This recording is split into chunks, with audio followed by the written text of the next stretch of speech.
Tervetuloa taas tänne Leffahullu-podcastin pariin. Tällä kertaa arvostelussa uusi mies ja alaston ase, eli The Naked Gun-elokuva. Olen nähnyt alkuperäisen Naked Gun-leffa, tai siis tämän leffatrilogian, ties kuinka monesti, ja Police Squad-sarjan, joten tottahan toki tää kiinnosti, mutta samalla tää leffa myös vähän pelotti. Syytähän on tietty se, että millainen voi olla tämä tämmöinen itsenäinen jatko-osa täysin uusilla näyttelijöillä. Voiko alkuperäisen taikaa olla tällä uudella tekijätiimillä hallussa tai miten toimii nämä uudet näyttelijät. Ja näistä asioista lähdettiin ottaa selvää ja katsomaan tämä leffa ja nyt niitä selvitellään myös tässä arvostelussa. Mutta sitä ennen täytyy muistuttaa, että jos katsot YouTuben puolelta, niin pistä peukkua, jos tykkäsit tästä. Pistä kanava tilaukseen ja muistutuskellosta päälle näet aina, koska tulee uutta sisältöä. Leffahullu YouTuben puolella onkin tällä hetkellä jo yli 1100 tilaajaa. Kiitos kaikille tilaajille. Ja kanavan jäseneksi voi myös liittyä, niin näkee videoita aina ennakkoon. Ja sitten itse arvosteluun. No niin, ensinnäkin huumori ja vitsit. Ne toimi ja oikeastaan aika hyvinkin. Meno oli saman tyylistä kuin alkuperäisessä ja oli tässä yllättävän härskiäkin huumoria ja totta kai paljon alapäähuumoria. Liam Neeson toimi hyvin pääosassa.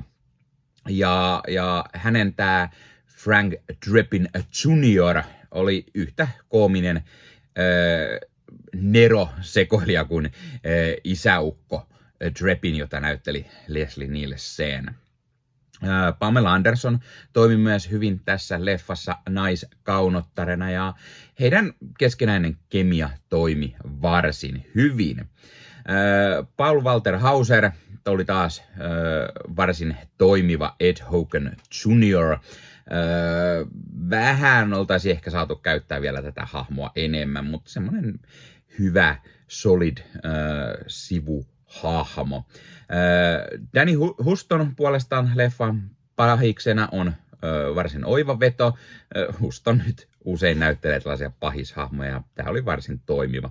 Ja Kevin Durant hänen tällaisena oikeana kätenä oli kun oikein tämmönen kunnon James Bond pahis, tämmönen right hand man ja siitäkin saatiin hauskoja huumorijuttuja revittyä.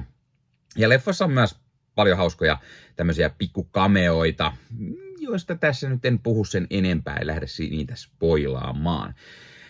Tässä oli hauskaa se, että oli se semmonen nuori, yksityisetsivä fiilis. Päähahmo ajattelee ääneen, siis aivan kuten alkuperäisissäkin leffoissa, ja ajattelee ääneen, mitä sylki suuhun tai ajatuksiin tuo. Ja niin tekee myös muutkin sivuhahmot. Tarina oli, se oli tyypillistä tämmöistä Police Squad Naked Gun menoa, mutta nykyaikaisempaa ja hieman ehkä isommin. Vähän tämmönen James Bond-tyylistä tai joku tämmönen iso action-leffa, mitä on tämmönen joku franchise action-leffa. Tarina on hyvin yksinkertainen. Frank Drebin Jr. joutuu keskelle pankkiryöstöä ja sattumalta sitten näyttää, että tämmönen toinen keissi liittyy tähän. Ja mukana on tällaista noir-etsivä menoa. Sopivasti tämän yksi toinen tapaus, missä on tämmöinen kuollut mies, niin hänen siskonsa tulee pyytämään sitten poliisilta ja Frank Drebiniltä apua, tämä Pamela Andersonin hahmo. Ja samalla hän itse yrittää myös tutkia tätä tapausta. Ei spoilata sen enempää tarinasta. Leffa parodioi hyvin tämmöisiä salapoliisitrillereitä ja isoja action franchise-leffoja ja samalla eräällä tavalla Liam Neesonin omaa uraa viimeisen 15-20 vuoden ajalta ja paljon muitakin asioita. Tämä on tyypillisen Naked Gun tyyliin. Ja leffa kierrättää jopa useita vanhoja vitsejä näistä aiemmista Naked Gun-leffoista, tai ottaa kantaa erilaisiin populaarikulttuurin ilmiöihin, niin kuin kunnon parodialeffan kuuluukin. Ja ennen kaikkea mun täytyy sanoa, että en mä kyllä muista, koska mä olisin viimeksi nauranut leffassa näin paljon tai hymähdellyt näin monesti. Tässä oli monta hyvää semmoista vitsiä ja huumorikohtaista. Aivan päättömiä juttuja, mutta ne kyllä sai hyvin naurattamaan tai ainakin hymyn huulille. Leffa tykittää vitsejä vasemmalta ja oikealta ja osa jää ehkä vaisuksi totta kai ja osa naurattaa kunnolla. Huumori on tietenkin aina katsojan silmissä. Kun nykyään ei oikein kunnon semmoista parodialeffaa tehdä, niin oli oikeasti tosi positiivinen fiilis nähdä semmonen hyvä parodialeffa taas pitkästä aikaa. Ja onneksi mä kävin katsomassa tämän leffassa, sillä huumori on aina parasta, mitä isompi yleisö on mukana ja miten isomman yleisön kanssa sä sen koet, koska jos sä katsot sen yksin, niin sellainen olipa hauska, siinä on pari ihmistä, ja sitten kun siellä on todella paljon, niin siellä saattaa joku nauraa jollekin aivan päättömän jutun, mitä sä et välttämättä itse, mutta sitten se alkaa naurattaa enemmän, kuin siellä on muitakin, jotka naurattaa, niin sen takia se on aina kunnon leffateatterissa hyvä koettua. Pikkusen miinuksena ehkä tämä leffa olisi saanut olla vielä roisimpi, vitsit mennä vielä enemmän yli. Nyt tuntuu, että tässä pelataan pikkusen ehkä varman päälle, eikä haluta suututtaa ehkä niin moniin ihmisiin kuin aiemmin tällaiset parodialeffat teki. Alkuperäiset Naked Gunit tai Airplaneit tai tämmöiset tämän aikaiset leffat. Toki aika on muuttunut ja enää ei täysin ehkä uskalleta heittää vitsiä ihan kaikesta, ei edes komedialeffoissa. Se on ihan ymmärrettävää sinänsä, mutta silti vähän ehkä olisi voinut vielä mennä roisimmin. Tämä elokuva on myös hyvin nostalginen, sille niin kuin mä sanoin, niin tämä ottaa hyvin huomioon ne alkuperäiset Naked Gun-leffat, ja ne mä olen nähnyt tosi monesti. Viime kerrasta on toki aikaa, eli ihan kaikkia vitsejä en välttämättä muistanut, mitä tässä on, mutta tässä on paljon sellaisia, mitä on otettu niistä alkuperäisistä mukaan. Ja tämä on semmoinen tyypillinen nostalgia-jatko-osa, mitä usein Hollywoodissa nykyään tehdäänkin. Mä sanoisin, että tämä ohjaaja Akiva Schaffer sekä sitten hänen kanssaan tätä kirjoittamassa olleet Dan Gregor ja Doug Mand kyllä tuntee aika hyvin tämä alkuperäiset leffat ja muutkin tämmöiset parodia-klassikot. Ja mun mielestä tässä on hyvin otettu niistä sitä semmoista fiilistä ja sitä, miten tehdään just tämän tyylisiä leffoja. Tämä elokuvan dialogi on täynnä kaikennäköisiä sanaleikkejä, joita on tosi paha kääntää suomeksi. Ja tässä on tyhmiä käännöksiä useampi, ja ne käännökset oikeasti naurattaa, kun sä kuulet sen, mistä puhuu englanniksi, miten se on suomennettu. Ja sinänsä siitä tulee vähän semmoinen nostalginen fiilis, kun sä muistat joskus aikanaan nähneesi jonkun tämmöisiä parodialeffoja, niin kuin alkuperäiset Naked Gunit, niin niissä usein se suomennettu vitsi, niin se oli jotain aivan muuta ja se oli usein todella huonoa ehkä ja näin.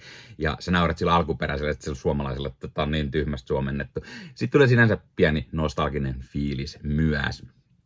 Tämä leffa toimii ehkä parhaiten alkuperäisen Naked Gun-leffojen faneille, tai jos pitää tämmöisistä parodialeffoista, parodialeffa-genrestä noin yleisesti, tai tämän kaltaisista tämmöisistä päättömistä komedioista, tai jos ei vaan ota liian tosissaan kaikkea.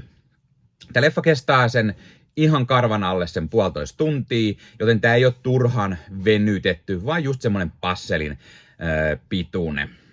Niin, ja Pamela Andersonista pitää myös sanoa sen, että on tosi hauskaa, että hän elää tällaista uutta uranousua ja onnistuu hyvin tällaisessa komedian roolissa, mutta myös ilmeisesti draamassa, sillä hänen tämä viime vuoden The Last Showgirl on todella kehuttu leffa. Mä en ole vielä sitä nähnyt.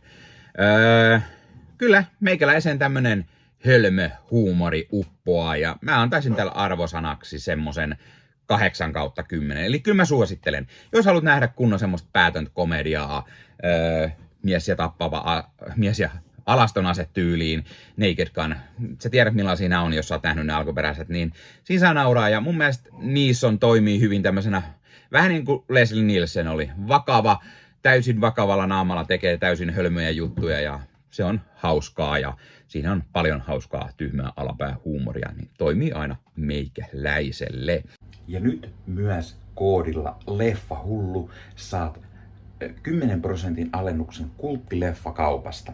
Eli kannattaa käydä katsomassa. Kulttileffakaupasta löytyy kulttileffoja aimo-annos. Eli semmoisia vähän legendaarisia leffoja, mistä on tullut kulttiklassikoita, niin löytyy kulttileffakaupasta. Siellä on DVDtä, Blu-raytä, osassa ei välttämättä ole suomenkielisiä tekstityksiä, ne on tuontiversioita, mutta ne on kuitenkin kaikki tämän Eurooppa eli B-alueen tai kakkosalueen julkaisuja. Kannattaa käydä katsastamassa ja tosiaan koodilla LEFFAHULLU yhteen kirjoitettuna ja isolla saat 10% alennusta sitten loppusummasta. Eli kannattaa käydä tilailemassa itselleen kulttileffoja. Kulttileffakauppaan kanssa tehdään myös kaikennäköistä muuta kivaa lähiaikoina. Ja hei, jos katsot YouTuben puolelta, niin pistä peukkuun, jos pistä kanavatilauksen muistoskellosta päälle. Näitä aina, koska tulee uusia videoita ja sen lisäksi auttaa kanava kasvamaan. Eli kiitos kaikille, jotka olette kanavan tilanneet. YouTuben puolella siellä on jäsenyydet, superominaisuudet päälle. Sieltä voi jäsenet tulla kanavan jäseniksi ja sieltä saa erikoismainintaa esimerkiksi tohon nimen, kun on kanavan jäsen ja sit saa erinäköisiä hyviä asioita. Näkee ennakkoonkin. Esimerkiksi tämänkin on nähnyt varmasti jo aikaisemmin, jos on kanavan jäsen, tämän videon sieltä ja muita videoita tulee. Esimerkiksi täällä on paljon täällä leffahuoneessa kaiken näköistä, mistä on tulossa lähiaikoina varmasti video, niin niitäkin näkee sitten ennakkoon, kun on kanavan jäsen. Joskus tulee jopa pelkästään jäsenille tarkoitettuja videoita. Ja sen lisäksi on kaikki korostettuja vastauksia ja tila- tämmöisiä merkkejä ja muuta kaikki. Kyllä te tiedätte YouTube-juttut. 0,99 € kuussa tai 2,99 € kuussa, niillä saa erinäköisiä asioita, kun tilailee tai on kanavan jäsen. Ja niitä supertykkäyksiä, superkommentteja, kaikkea voi laittaa, niin siitä tulee muutamat 10 sentit sitten tähänkin suuntaan. Eli kiitos kaikille, jotka olette niitä laittaneet. Ottakaa LEFFAHULLU somekanavat haltuun, Instagrami, TikTokki, Facebook-sivusto, jäne. Meikäläinen tekee Marvel Podcast Suomea, Star Wars Podcastia ja sitten sen lisäksi meikäläinen kuuluu Leffamediaan, jos on yli 30 sisääntuottajia, jotka rakastavat leffoja ja sarjojen katsomista, niiden arvostelemista ja kaikkeen leffoja ja sarjoihin liittyvää. Sieltä löytyy leffa- ja sarja-aiheiset uutiset, huhut, trailerit, sieltä löytyy haastatteluja, kaikennäköistä leffa- ja sarja-aiheesta. No niin, tämä oli LEFFAHULLU podcast tällä kertaa. Ei muuta, ensi kertaa. Se on moro.